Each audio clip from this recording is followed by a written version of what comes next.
Hello, my name's Bev and I'm the author of the book Please Eat, A Mother's Struggle to Free Her Teenage Son from Anorexia, which describes our family's battle with the deadly eating disorder, anorexia nervosa, which my teenage son Ben developed back in 2009 when he was just 15 years old.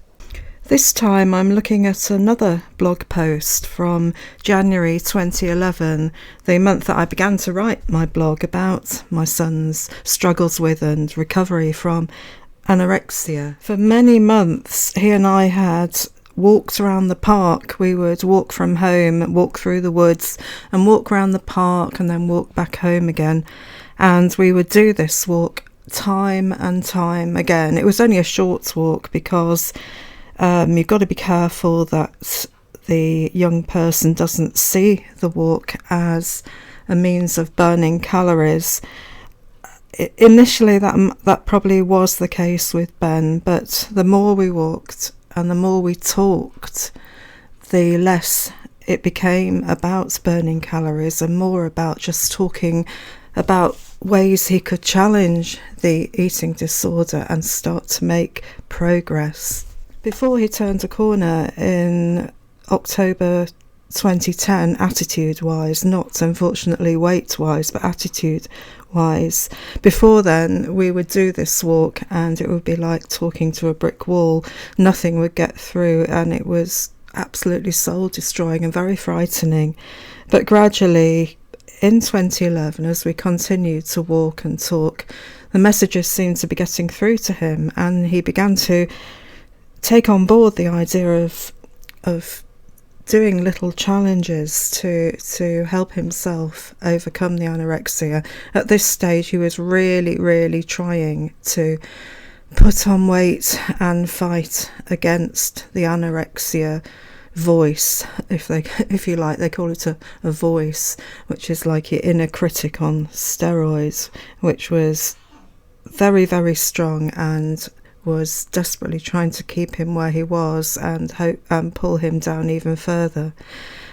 But 2011 was all about challenges, which would be one of the ways that he would eventually go on to recover from his eating disorder. Very slowly at first, but these little challenges did work, almost like tiny ripples in an enormous ocean. So anyway, this post is from Wednesday the 12th of January 2011 and it's called Anorexia, Little Challenges Win Big Battles. This afternoon I had a walk in the park with Ben, which is always a great opportunity for a chat about how his recovery is progressing. I pointed out how different our conversations are these days compared with a year ago, when I felt I was banging my head against a brick wall trying to reason with the warped, irrational thinking caused by anorexia. Nowadays Ben can see it as exactly that. The fact that back then the anorexia was convincing him that black was definitely white or whatever. He was telling me about the little challenges he's been creating for himself in his battle against the anorexia, like putting Nutella on his toast, eating small amounts of chocolate and so on, all challenges that would have freaked him out only a few months ago, thanks to the anorexia. At that time he was convinced that certain foods, mainly those containing fats, would put on weight massively faster and in greater quantity than other foods with the same calorie content. These days his thinking is much more rational as he succeeds in reducing the impact of the anorexia thinking on his everyday life and eating. He told me how yesterday, as a 2 fingers up at the anorexia challenge which he set for himself, he put a whole walnut in the cake he'd made as a surprise treat when he came to that slice. That, he said, would have freaked him out in the days of high anorexia. The anorexia wouldn't have let him do it, let alone put Nutella on the slice as well, he laughed, or the 2 puddings I had for lunch. Haha, anorexia, you're losing the battle. That's the end of that post, a very short post.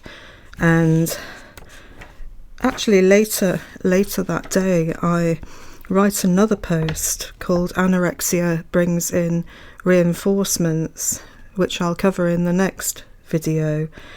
It's really all about how once you feel like you're overcoming one particular battle, another one crops up, a bit like a game of whack-a-mole, and those make it very, very, very difficult to overcome anorexia.